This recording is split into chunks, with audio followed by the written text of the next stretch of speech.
খুলনা থেকে crime reporter Alamgir খান এর প্রতিবেদন। দীর্ঘ প্রায় ৩৬ বছর কর্মজীবন শেষে কুয়েটে একজন সফল প্রধান প্রকৌশলীর অবসর গ্রহণ। আগামী ১৪ই জানুয়ারি দীর্ঘ কর্মজীবন শেষে অবসর জীবনে পদার্পণ উপলক্ষে ১২ই জানুয়ারি দুপুর ১:৩০টায় বিশ্ববিদ্যালয়ের সেন্ট্রাল গেস্ট হাউস মাল্টিপারপাস হলরুমে এ আয়োজন করেন প্রধান প্রকৌশলী দপ্তরের কর্মকর্তা ও কর্মচারীবৃন্দ। বিশ্ববিদ্যালয়ের তত্ত্বাবধায়ক প্রকৌশলী ইঞ্জিনিয়ার জি.এম. মাহফুজুর রহমানের সভাপতিত্বে এবং নির্বাহী প্রকৌশলী ইউনিট ইনচার্জ শেখ আবু হায়াতের সঞ্চালনায় বিদায় সংবর্ধনা অনুষ্ঠানে স্মৃতিচারণ করেন বিশ্ববিদ্যালয়ের বিভিন্ন প্রকৌশলী ও দপ্তরের বিভিন্ন পর্যায়ের কর্মকর্তা কর্মচারীবৃন্দ। উল্লেখ্য, মামুনুর রশিদ একজন দক্ষ, অভিজ্ঞ ও সুপ্রতিষ্ঠিত প্রকৌশলী হিসেবে দীর্ঘদিন ধরে খুলনা প্রকৌশল ও প্রযুক্তি বিশ্ববিদ্যালয় কুয়েটে সুনামের সঙ্গে দায়িত্ব পালন করে এসেছেন। তিনি খুলনা ইঞ্জিনিয়ারিং কলেজের ১৯৮৪ ব্যাচের কৃতী ছাত্র ছিলেন। ১৯৮৯ সালে তিনি সিভিল ইঞ্জিনিয়ারিং বিষয়ে বিএসসি ইন ইঞ্জিনিয়ারিং ডিগ্রি অর্জন করেন এবং পরবর্তীতে ২০০৫ সালে খুলনা প্রকৌশল ও প্রযুক্তি বিশ্ববিদ্যালয় কুয়েট থেকে masters of engineering ME degree লাভ করেন। এছাড়াও তিনি Bangladesh professional engineer registration board হতে প্রফেশনাল ইঞ্জিনিয়ার হিসেবে নিবন্ধন লাভ করেন। তার কর্মজীবনের সূচনা হয় ১৯৯০ সালের ১৬ ফেব্রুয়ারি সহকারী ইনস্টিটিউট প্রকৌশলী হিসাবে। কর্মদক্ষতা ও পেশাগত যোগ্যতার স্বীকৃতিস্বরূপ তিনি ১৯/৫/২০০২ তারিখে নির্বাহী প্রকৌশলী পদে পদোন্নতি লাভ করেন। পরবর্তীতে ১৫/৪/২০০৭ তারিখ থেকে তত্ত্বাবধায়ক প্রকৌশলী হিসাবে দায়িত্ব পালন করেন এবং সর্বশেষ ১/৩/২০১০ তারিখ হতে তিনি প্রধান প্রকৌশলী হিসাবে দায়িত্ব গ্রহণ করেন। প্রায় ৩৫ বছর ১১ মাসের দীর্ঘ কর্মজীবনে তিনি অত্র প্রতিষ্ঠানের অবকাঠামোগত উন্নয়ন, পরিকল্পনা ও রক্ষণাবেক্ষণে গুরুত্বপূর্ণ অবদান রেখে গেছেন।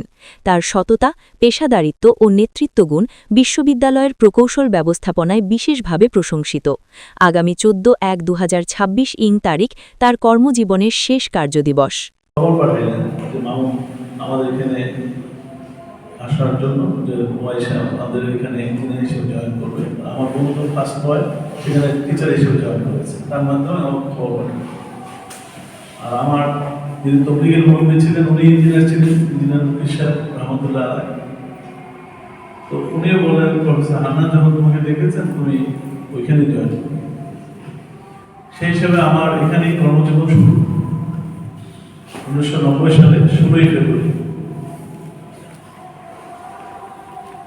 আর আমি ১৪ই জানুয়ারি ২০২৬ আমি রিটায়ারমেন্টে যাব।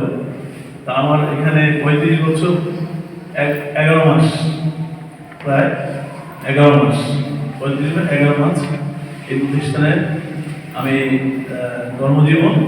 আর আমার ছাত্র জীবন এখানে ৪ বছর, প্রায় ৪০ বছর এই প্রতিষ্ঠানের সাথে আমি জড়িত।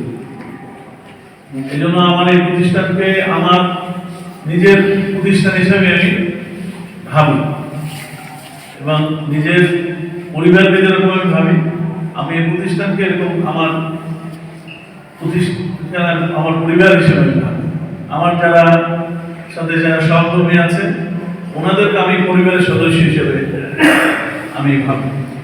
আমার অনেকেই বলেছেন মানুষ সংস্কৃতি নতুন আছে, পিছনে কারো, আমি একটা রিক্সাওয়ালাকেও সালাম, আমি একজন দিনমজুরকেও সালাম, একজন পথের পথিক তাকে আমি সালাম, ভিখারিকে আমি সালাম। কারণ সালামটা হলো এরকম নবীর আদর্শ। রাসূল সাল্লাল্লাহু আলাইহি ওয়াসাল্লাম বলছেন, আল বাদি বিস সালামি বারিউন, যে আগে সালাম দেয় সে অহংকার থেকে মুক্ত, আর যার ভিতরে অহংকার থাকবে সে জান্নাতের গন্ধ পাবে। সেই জন্য নবীর হাদিসের উপরে আল্লাহ নবীর আগেও সালাম দিতে শাসন করেছি, বুঝাইছি। এটা আমি চেষ্টা করেছি। যেরকম আমার পরিবারের মধ্যে আমার বাবাও আমাকে শাসন, আমি ক্লাস 10-এ পড়ি তখন আমি আব্বার মাইর খেয়েছি, এমন পিটা দিয়েছে যে লাঠি ভেঙে গেছে। তো পরিবারের যে শাসন এইটা আমাদের ছিল পরিবারের।